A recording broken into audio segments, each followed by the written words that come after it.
Hi hello ನಮಸ್ಕಾರ, welcome back to my YouTube channel. ನಾನಿವತ್ತು ಮಾಡ್ತಾ ಇದ್ದೀನಿ ಮೆಂತೆ ಪಡ್ಡು. ಇದನ್ನು ಹೇಗೆ ಮಾಡೋದಂತ ಹೇಳ್ಕೊಡ್ತೀನಿ ಬನ್ನಿ. ಮೊದಲಿಗೆ 2 ಗ್ಲಾಸ್ ಅಕ್ಕಿಯನ್ನು ಹಾಕೋಬೇಕು. ಆನಂತರ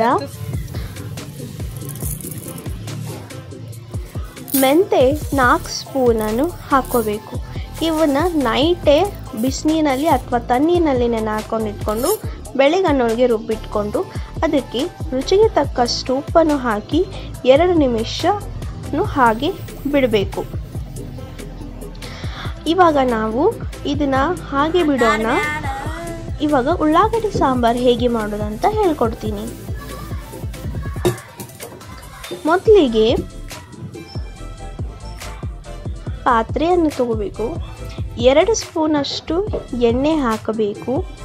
ಹಾಗೆ ಜೀರಿಗೆ ಸಾಸಿವೆನೂ ಹಾಕಬೇಕು. ಅದಾದಮೇಲೆ ಕರಿಬೇವನ್ನ ಹಾಕಬೇಕು. ಉಳ್ಳಾಗಡ್ಡಿನ ಹಾಕಿ ಒಂದು 5 ನಿಮಿಷ ಹಾಗೆ ಮುಚ್ಚಿ ಬಿಡಬೇಕು. ರುಚಿಗೆ ತಕ್ಕಷ್ಟು ಉಪ್ಪು ಹಾಕಿ ಸ್ವಲ್ಪ ಸಕ್ಕರೆ ಹಾಕಿ ಅದನ್ನು ಮಿಕ್ಸ್ ಮಾಡಬೇಕು.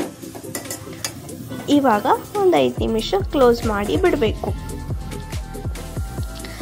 ಆಮೇಲೆ ಓಪನ್ ಮಾಡಿದಾಗ ಅದಕ್ಕೆ ಟೊಮ್ಯಾಟೊ,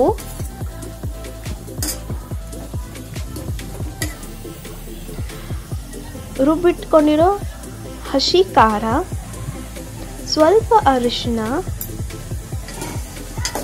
ಇವಾಗ ಮತ್ತೆ ಮಿಕ್ಸ್ ಮಾಡಿಕೊಂಡು ಮತ್ತೆ 5 ನಿಮಿಷ ಬೇಯಕ್ಕೆ ಬಿಡಬೇಕು. ಅದು ಓಪನ್ ಆಗಿದ್ದಾಗ 2 ಗ್ಲಾಸಷ್ಟು ನೀರನ್ನು ಹಾಕಬೇಕು. ಹಾಕಿ ಅದನ್ನು ರುಬ್ಬಿಟ್ಕೊಂಡಿರೋ ಪುಟಾಣಿ ಪೌಡರನ್ನು 3 ಸ್ಪೂನನ್ನು ಹಾಕಬೇಕು. ಹಾಕಿ ಚೆನ್ನಾಗಿ ಮಿಕ್ಸ್ ಮಾಡಬೇಕು. ಇಲ್ಲಾಂದರೆ ಅದು ಗಟ್ಟಿಯಾಗಿ ಹಾಗೆ ಉಳ್ಕೊಂಡ್ಬಿಡುತ್ತೆ. ಸೊ ಚೆನ್ನಾಗಿ ಅದನ್ನು ಮಿಕ್ಸ್ ಮಾಡಬೇಕು. ಮಿಕ್ಸ್ ಮಾಡಿ ಸ್ವಲ್ಪ 5 ನಿಮಿಷ ಕುದಿಯೋಕ್ಕೆ ಬಿಡಬೇಕು.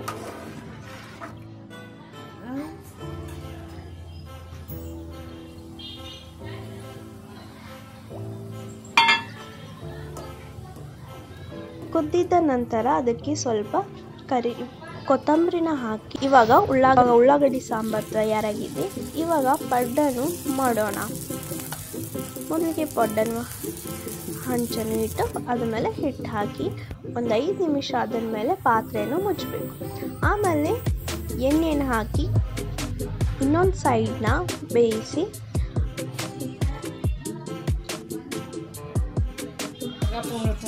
ಒಂದೇ ತಾಟಿಗೆ ತಗೊಂಡ್ಬಿಡ್ಬೇಕು. ಸೊ ರೆಡಿ ಟು ಈಟ್ ಮೆಂತೆ ಪಡ್ಡು. ಸೊ ಇವತ್ತಿನ ವಿಡಿಯೋ ನಿಮಗೆ